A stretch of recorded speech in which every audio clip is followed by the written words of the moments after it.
Olá, caros alunos! E aí, animados para aprendermos mais sobre a matemática? Então, hoje começamos a trabalhar com a nossa terceira unidade, onde vamos discutir as dificuldades de aprendizagem na matemática. É recorrente ouvirmos de muitos dos nossos alunos que detestam a matemática, que não conseguem aprender essa disciplina. Será por que isso acontece? Quais os fatores que colaboram com essa estatística de um alto índice de reprovação neste conteúdo? Seria por falta de uma formação adequada dos professores que trabalham com esta disciplina? Faltam a compreensão e o domínio dos pré-requisitos fundamentais que ajudam o educando a ter um bom desenvolvimento nas aulas de matemática e, consequentemente, nas outras disciplinas?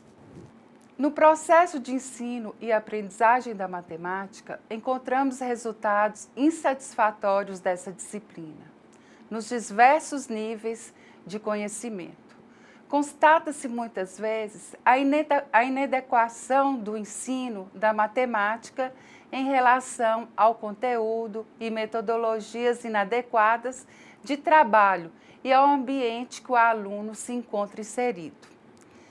Na escola, a criança deve se envolver com atividades matemáticas que a eduquem, nas quais possibilitem a construção da aprendizagem de forma significativa, pois o conhecimento matemático manifesta-se como uma estratégia para a realização das intermediações criadas pelo homem entre a sociedade e a natureza. As críticas acerca dos resultados negativos do ensino da matemática levam professores comprometidos com a educação da matemática nas séries iniciais do ensino fundamental a buscarem caminhos para solucionar essas dificuldades apresentadas pelos alunos, ensinando a matemática voltada para a realidade escolar. Sabemos que o processo de ensino-aprendizagem tem evoluído através de algumas mudanças nos currículos dos cursos de matemática e de pedagogia e de outras licenciaturas, pois no aluno que tem um raciocínio bem desenvolvido e que possui todas as suas áreas cognitivas bem estimuladas, com certeza a aprendizagem ocorrerá com mais tranquilidade. É importante lembrarmos que as dificuldades de aprendizagem ocorrem devido a várias razões. Uma delas é que a criança pode apresentar algumas dificuldades cognitivas. Entretanto, algumas dessas dificuldades são resultantes de problemas educacionais ou ambientais, que não estão somente relacionadas às habilidades cognitivas dos alunos. Além disso, podemos também listar alguns comportamentos que podem causar problemas de aprendizagem nas crianças, complicando as dificuldades na escola. Os comportamentos que podem causar problemas de aprendizagem na criança: falta de controle dos impulsos, dificuldade para seguir informações, dificuldade para conversação, distração, inflexibilidade, dificuldade em seguir ou cumprir um planejamento ou organização, falta de destreza e imaturidade social. Precisamos começar a entender de forma específica quais são as dificuldades de aprendizagem em matemática e quais são as sugestões para superá-las. Conforme o Sacramento, que está no nosso caderno didático, citado no nosso caderno didático, existem algumas causas das dificuldades de aprendizagem em matemática que podem ser diagnosticadas e tratadas, e talvez até prevenidas pelos professores que tiverem condição de entender como o processo acontece com a criança em relação à matemática. O que falta nas escolas para que os alunos tenham um melhor desempenho na matemática? Alguns professores não têm a formação adequada. Falta compreensão e domínio de pré-requisitos ao educando. A aprendizagem da matemática deve ser significativa. A prática desenvolvida por alguns professores ainda é tradicional. Não possibilita aos seus alunos a construírem uma aprendizagem voltada para a realidade da qual participam e criam significado para aquele aprendizado. Conforme Santos, um dos estudiosos sobre este tema, citado no livro didático, em muitos casos, a construção desse conhecimento pelos alunos, infelizmente, ainda está muito longe, porque a prática desenvolvida por professores ainda é muito tradicional, não possibilitando aos alunos a construírem uma aprendizagem voltada para a realidade do qual participam e criarem um significado para aquele aprendizado. A relação professor-aluno e aluno-aluno. O aluno é agente da construção do seu conhecimento. Então, o aluno é o sujeito do conhecimento. E o professor deve entender isso quando for trabalhar o conteúdo de matemática. Estimular ao aluno a ser o protagonista do seu conhecimento. Conhecimento prévio mais desafio. O aluno já traz um conhecimento de mundo, um conhecimento da realidade matemática do seu cotidiano. O professor precisa estimular esse aluno, dando para ele desafios matemáticos, para que ele possa sair do patamar que ele se encontra para um patamar mais alto, melhor. Ao redefinir o papel do aluno perante o saber, redimensiona o papel do professor. Quando o professor entende que o aluno é o construtor do seu conhecimento, o papel do professor é como mediador. Atitudes do professor, inovadoras e curiosas no trabalho pedagógico em sala de aula. É necessário que o professor tenha atitudes inovadoras, que ele pesquise, que ele procure conhecer outras formas de ensinar o conteúdo. Em virtude de múltiplos e complexos fatores, o professor hoje em dia ele está enfraquecido em seu papel, com poucas condições de trabalho, desautorizado do seu significado social e, por esta razão, muitas vezes não consegue a posição necessária para exercer com autoridade a sua função de ensinante. Aqui estamos falando de autoridade do ponto de vista daquele que conhece, que diagnosticou, que entende e que identifique determinada realidade e que sobre ela tem conhecimento e criatividade para planejar e executar a intervenção necessária para minimizar ou resolver os problemas de aprendizagem. Ao resolver os problemas detectados e avançar nas facilidades identificadas. Aqui nós chamamos atenção. Dificuldades na matemática. O que fazer? Trabalhar uma matemática voltada para experimentação, pesquisa e descoberta.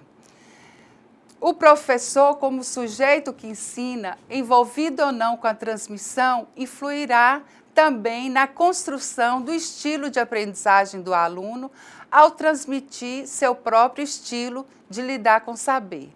Ou seja, como o professor, na relação com os alunos, manifesta seu entusiasmo por aquele conhecimento e como o conhecimento o entusiasmou.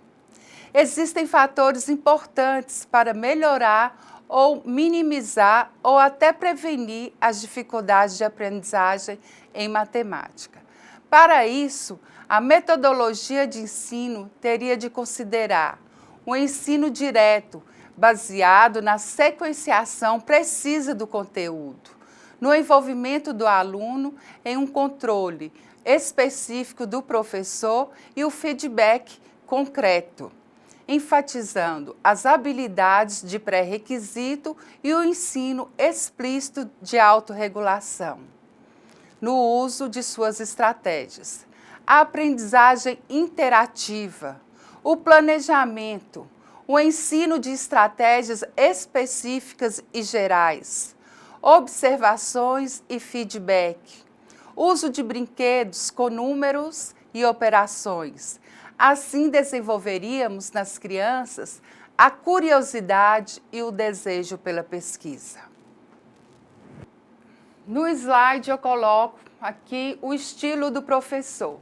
Cada professor traz consigo um estilo próprio e um jeito próprio de ensinar. Ele, ao mesmo tempo que ele ensina, ele também aprende e vice-versa. Ele vai depender, essa ensinagem vai depender dos padrões de comportamento e tanto a linguagem verbal e não verbal vão influenciar no processo ensino e aprendizagem da criança. Diferentes mecanismos de captação, de processamento da realidade. O professor deve estar atento à realidade do aluno, como o aluno aprende, qual o caminho que o aluno percorre para chegar ao sucesso e para chegar a um resultado positivo. E a natureza afetiva de lidar com as emoções. Como o professor lida com as emoções desse aluno, como o professor desenvolve uma afetividade com esse aluno. Como essa relação entre o professor e o aluno, lembrando que tem que ser uma relação afetiva. Fagali, ao aprofundar suas pesquisas sobre o estilo, amplia o seu significado, entendendo-o como uma forma muito particular de o sujeito se revelar no contato consigo mesmo e com o outro, na sua forma de aprender, na sua forma de ensinar, utilizando diferentes mecanismos de captação e de processamento da realidade. Um jeito próprio de expressão, mediado por uma linguagem verbal ou não verbal. Uma tendência a utilizar determinados padrões de comportamento e mecanismos de natureza afetiva ao dialogar com as emoções. Aqui no slide eu chamo a atenção para vocês sobre o conhecimento formal e o conhecimento informal. A criança, o sujeito, o aprendente, ele traz consigo um conhecimento informal. Que conhecimento informal é esse? É o conhecimento da sua realidade, da sua casa, da sua família, do meio onde que ele vive. Então, esse conhecimento informal é fundante na constituição psíquica. Então, esse conhecimento que esse menino traz e que ele aprende dentro de casa, que ele vivencia com a sua família e com os seus, ele vai ser preponderante na constituição psíquica desta criança.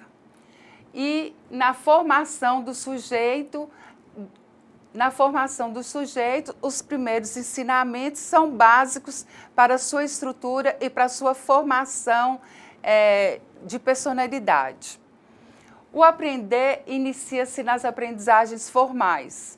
O sujeito só é sujeito porque ele se insere no contexto cultural. O homem, ele precisa de se relacionar com o outro. E nesse relacionamento dele com o outro, ele vai se constituindo, vai se formando como ser. Sistema simbólico, submissão às regras do grupo. Ele já traz consigo sistemas de comportamento, formas de comportamento que ele vai aprender com o grupo do qual ele se relaciona e convive. Aí o aluno entra na escola e traz esse conhecimento informal para aprender o conhecimento formal, o conhecimento construído pela humanidade, o conhecimento que cabe à escola transmitir. Esse conhecimento formal, ele está estabelecido por uma norma de padrão, aprendente a posição menos singular, mais anônima, menos possibilidade de autoria, construir e criar e autonomia para pensar. Cabe, portanto, ao aprendente construir seus próprios significados, isto é, apropriar-se do conhecimento que a escola vai lhe passar, que a escola vai transmitir. E dentro dessa escola existem os padrões de comportamento. Então, a aprendizagem escolar é influenciada pela aprendizagem informal que ocorre no seio familiar, no grupo de amigos, na igreja. Desde que o bebê existe e que atravessou o universo escolar, segundo Rubinstein, as pessoas com as quais a criança convive nos primeiros anos de vida têm papel fundamental e fundante na sua constituição psíquica. A condição de imaturidade e de dependência do bebê faz com que a relação que se estabelece entre ele e os adultos que lhes são significativos seja fundamental para sua sobrevivência física e emocional e para sua constituição como ser humano. Dessa forma, o sujeito é sujeito porque se insere num contexto cultural, em sistemas simbólicos nos quais ele submete-se a regras do grupo. Entretanto, se o aprender inicia-se nas aprendizagens informais,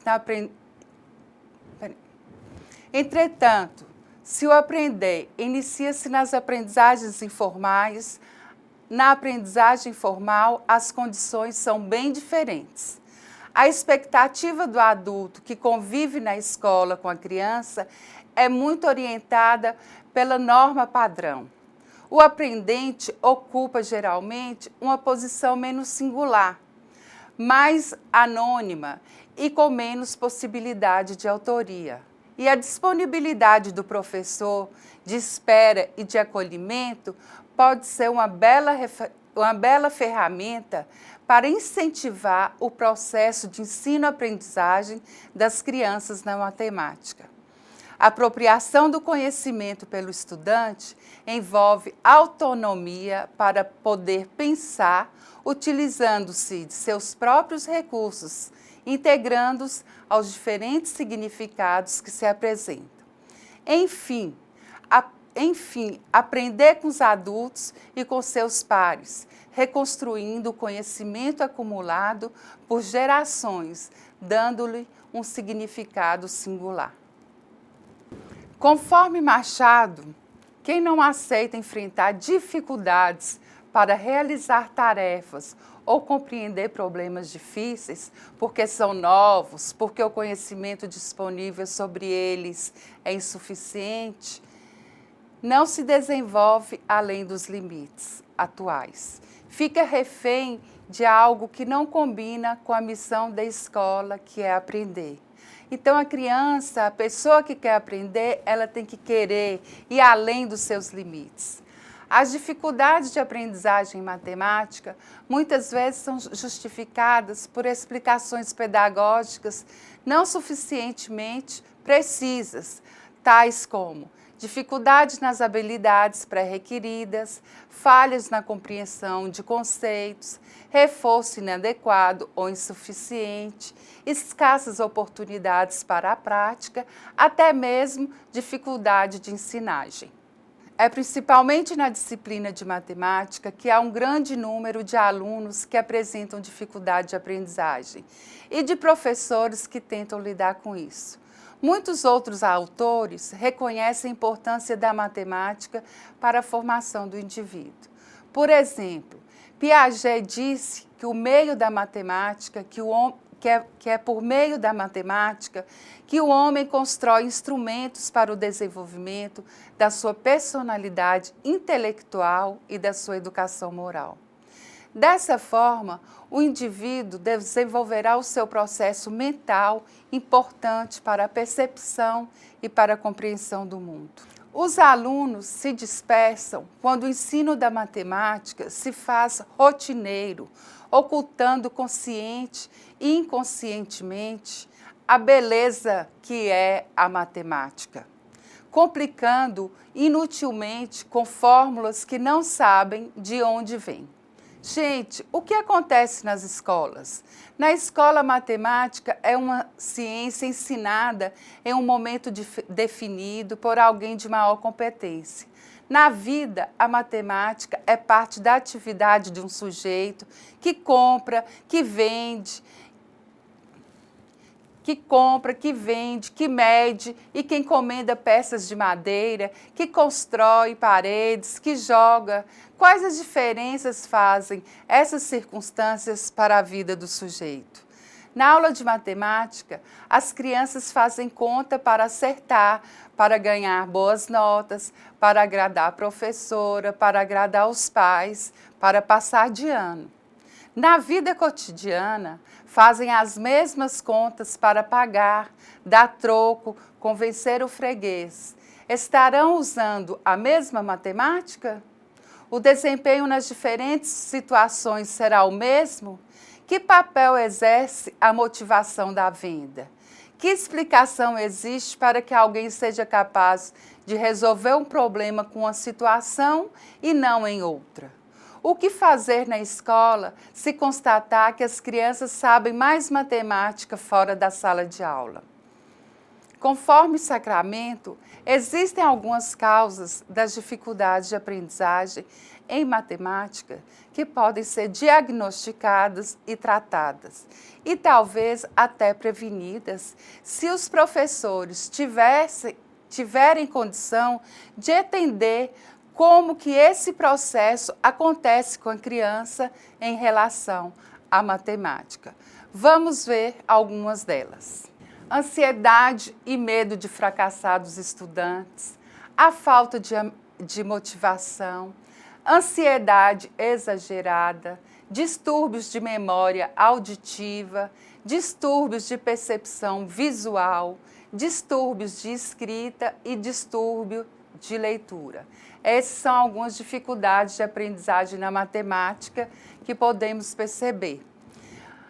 Ainda falando sobre os fatores que podem estar relacionados à dificuldade de aprendizagem em matemática, há uma dificuldade que precisa ser identificada, entendida e trabalhada pelos professores em relação às crianças que a apresentam, que é a descalculia.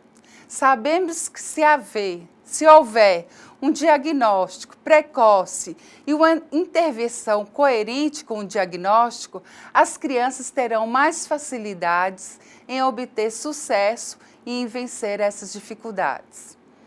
Quem apresenta essa dificuldade cria confusão com sinais matemáticos e possui dificuldade para fazer simples operações, o que pode estar ligado a um distúrbio neurológico.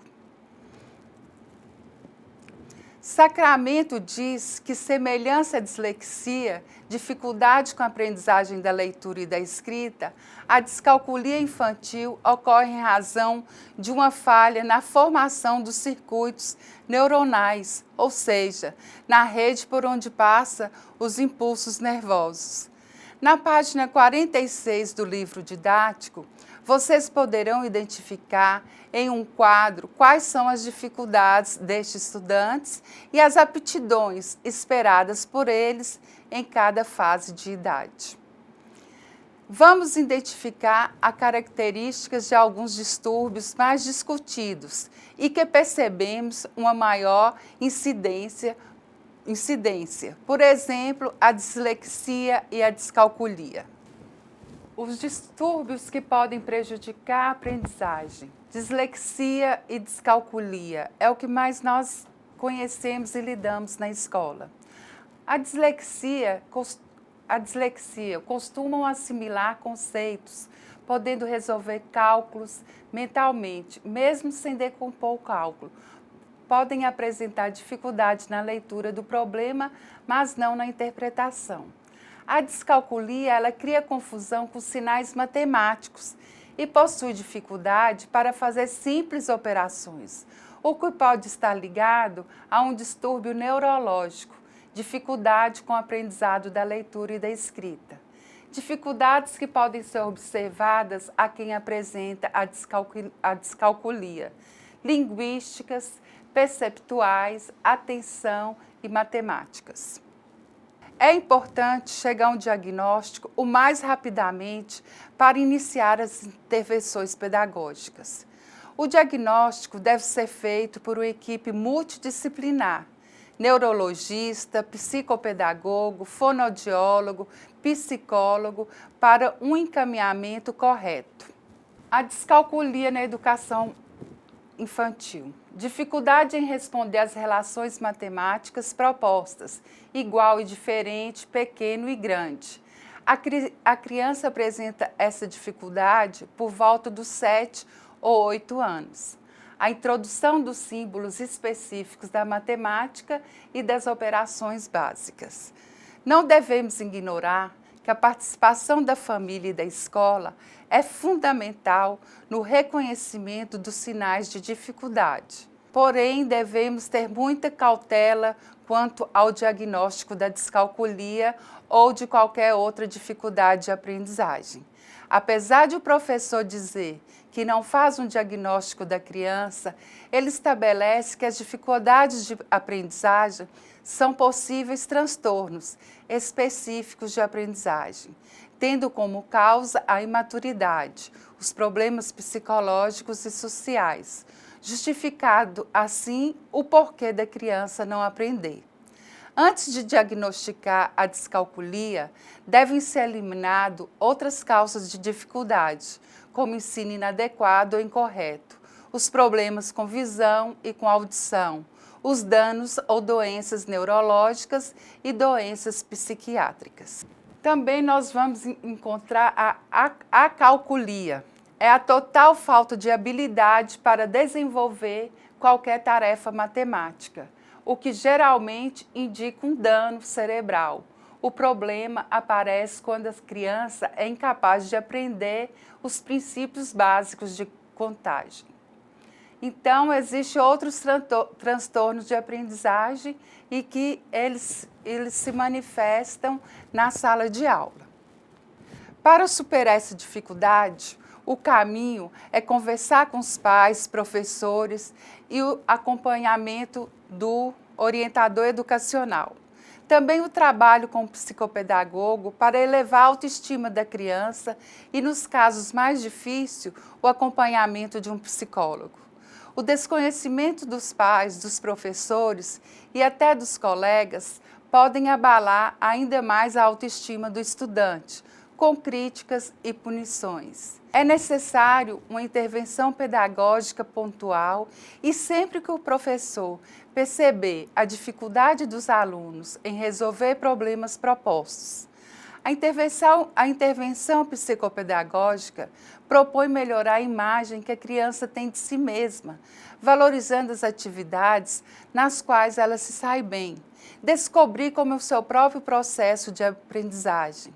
Às vezes, ela tem um modo de raciocinar que não é o padrão, estabelecendo uma lógica particular que foge ao usual e, a partir daí, trabalhar uma série de exercícios neuromotores e gráficos que vão ajudá-la a trabalhar melhor com símbolos e com jogos que irão ajudar na seriação, na classificação, nas habilidades psicomotoras, nas habilidades espaciais, na contagem. Quanto à gestão, é necessário que dê aos professores condições para que desenvolvam atividades específicas com este aluno, sem necessariamente isolá-lo do resto da turma nas outras disciplinas. Veremos neste tópico o estudo da avaliação na construção do conhecimento matemático. Para isso, destacaremos alguns processos fatores no processo de ensino-aprendizagem e a interação entre eles. Tais fatores são aluno, professor, conteúdo, metodologia e a visão de cada um sobre a avaliação e as suas influências no processo de construção do conhecimento matemático. Veja uma situação de avaliação citada por Hoffman. Avaliação da aprendizagem em matemática numa perspectiva crítica. Juliana, ela cursa a segunda série do primeiro grau. Observe uma das questões. Leonora tem 15 balas. Leonel deu 8 balas. Quantas balas Leonora tem a mais que o Leonel? Juliana responde: Leonora tem 7 balas a mais que Leonel. E resolve da seguinte maneira: 8 mais 7, 15. A professora, ao ver a resposta da Leonora, ela faz uma cruz vermelha bem grande na operação da resolução do problema da Leonora. Considera absolutamente errada a questão. Corrige ao lado com a operação. 15 menos 8 é igual a 7. Podemos perceber, entretanto, que Juliana seguiu o princípio da reversibilidade. Encontrou outra alternativa de solução. Analiso, por outro lado, a expressão a mais, presente no exercício, e me reporto a pesquisas que comprovam dificuldade das crianças na compreensão dessas expressões. Portanto, devemos observar as palavras que usamos quando elaboramos os problemas matemáticos. É perceptível nesse exemplo de avaliação uma ação arbitrária do professor, além de perceber uma incoerência na construção textual do problema proposto, o qual remete e induz a uma interpretação errônea e oposta ao que se pede.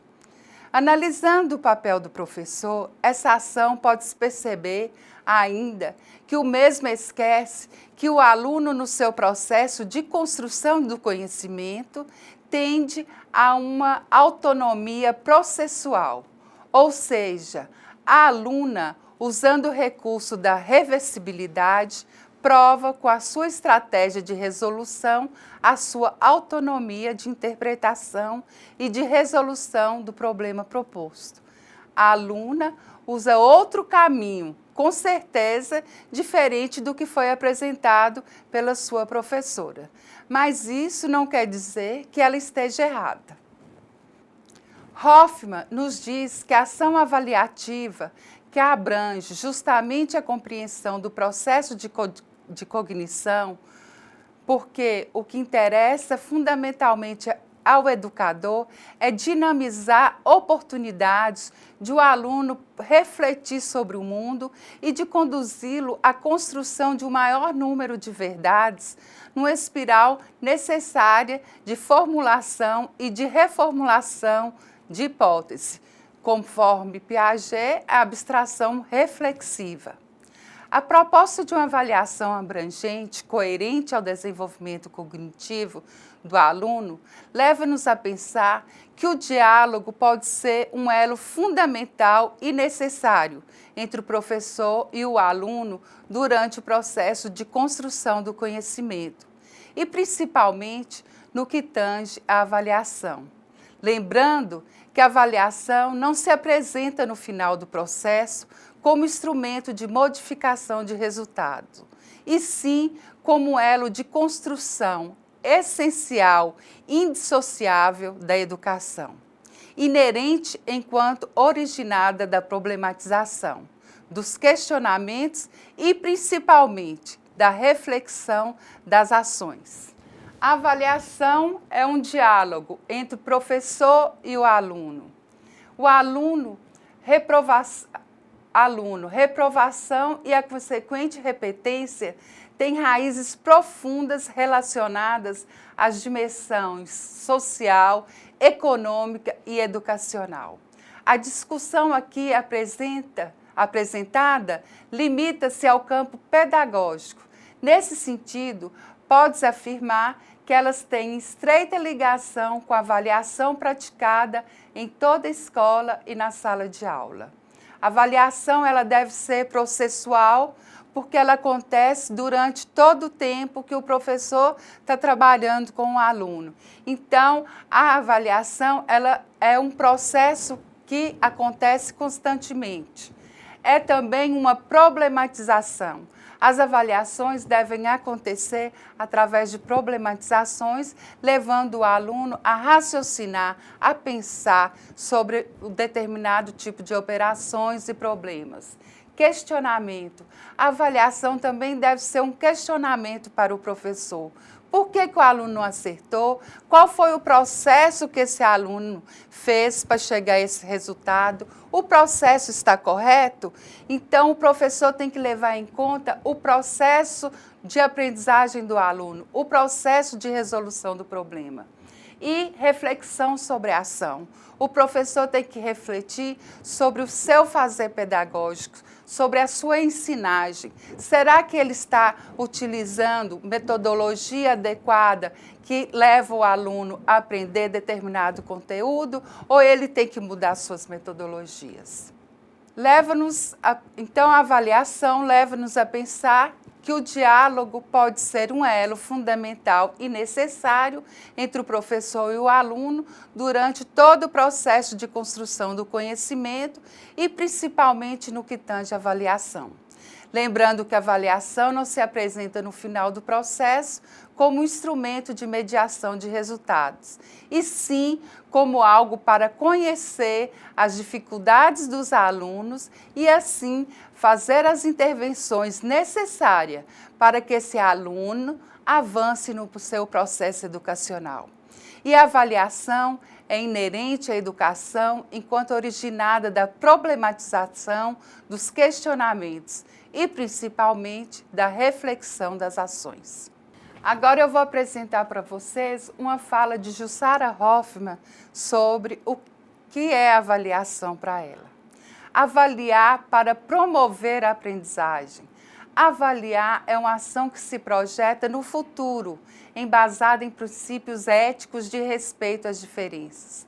Para avaliar, é necessário estabelecer relações entre uma concepção dialética de avaliação e os caminhos da aprendizagem.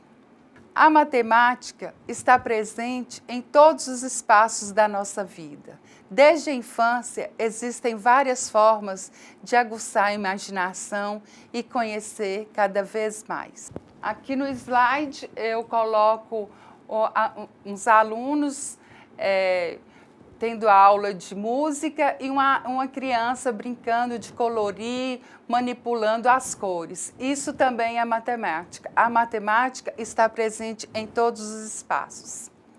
A escola deve acolher a criança, propiciando a ela um espaço de aprendizagem e inclusão, possibilitando vários caminhos para a aprendizagem.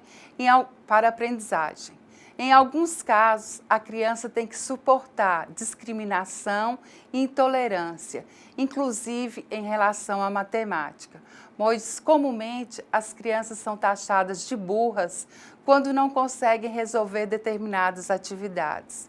E apesar de tudo isso, construir e criar. O professor deve entender que a sociedade está impregnada de matemática e, por isso, essas dificuldades podem ser superadas para que o sujeito atue mais ativamente na sociedade e para que professores e alunos encontrem alternativas de vencê-las. Aqui tem uma figura de umas crianças brincando e eu coloco: a escola tem como objetivo eliminar as desigualdades de forma a compreender as perdas provocadas pela discriminação e marginalização de determinados grupos sociais. Então, eu me despeço de vocês e desejo a vocês bons estudos, boa aula, bons aprendizados, que vocês cresçam cada vez mais e até a próxima aula.